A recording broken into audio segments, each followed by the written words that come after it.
for people that have had multiple experiences trying to connect with God or some sort of higher power in some form, but have not been able to find that, what would that person do you believe?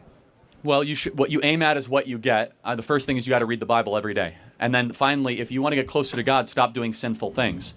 I always laugh. People say, well, I'm not close to God. I was up till 3 a.m. drinking, and, I've been doing weed all day long and watching and eating whatever I want to eat. The flesh dulls the spirit from getting closer to the Almighty. And by the way, this is just good life advice. Mm-hmm. If the flesh dulls your spirit, getting closer to the Almighty. So it's just good life advice. If it makes you feel good in an instant, it's probably bad for you. And a man versus a boy is someone who is able to say no for the things that feel good but aren't good for you over long periods of time. A man versus a boy is someone who's able to have delayed gratification, not go out drinking every night, treat women with honor and respect, stay up late and actually, studying. People are booing, saying not going up, drinking every night. That's fine. But it's like success comes at a certain cost. If you guys want to be average, then, you guys can go be the chief executive officer for, your local Bud Light Club or whatever, right?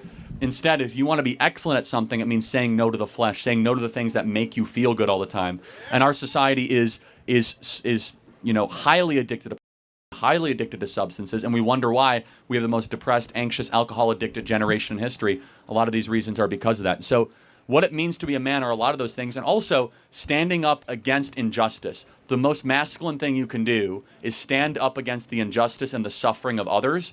And this is what bothers me a lot, is that we are called to defend women. We are called to defend women that are being criticized, that are being criminalized, or whatever you say, especially in our marriage. And then finally, we as men are not called to go sleep with like 100 different women. That's BS. Find one woman for your life as a wife, take her as your wife, and have a family with that person.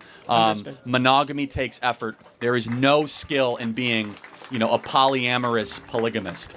In fact, you'll end up being a very miserable person if that's the case.